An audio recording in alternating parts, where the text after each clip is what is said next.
Dominique Strauss-Kahn était l'un des intervenants de BFM Story mercredi 13 septembre.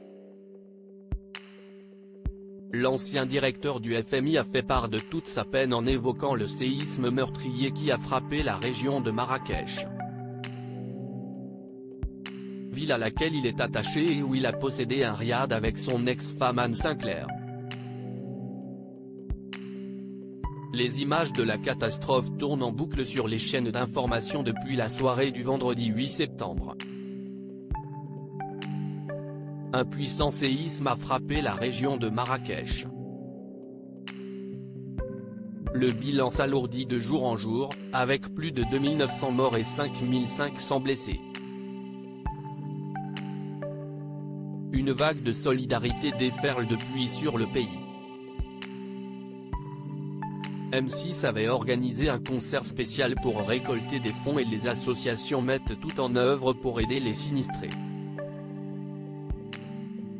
Parmi elles, Mekil, organisme soutenant les femmes et les enfants du milieu rural marocain dont Dominique Strauss-Kahn est le président.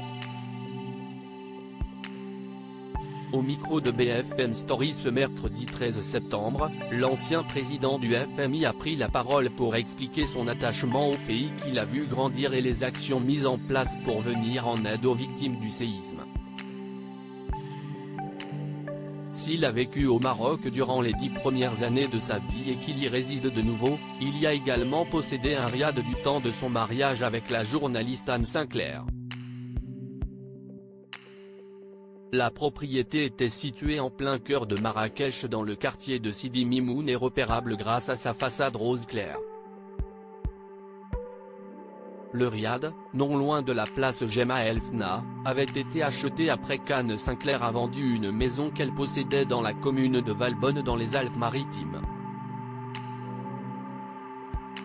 D'importants travaux y avaient été réalisés avant que le couple ne puisse y poser ses valises.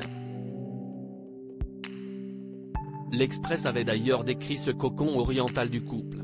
1270 mètres carrés, 8 pièces, un salon et une cuisine donnant sur 2 patios et sur le jardin, lieu dans lequel les époux venaient se ressourcer 2 à 3 fois par an.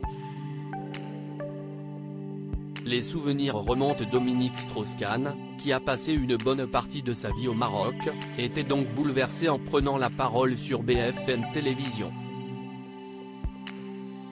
La catastrophe lui a malheureusement rappelé l'autre séisme qui avait frappé Agadir en 1960, les souvenirs remontent, si est inévitable.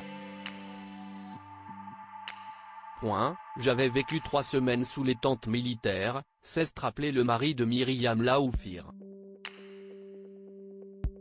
Dominique Strauss-Kahn ne peut donc que comprendre le drame qui se joue et l'aide précieuse dont les sinistrés ont besoin.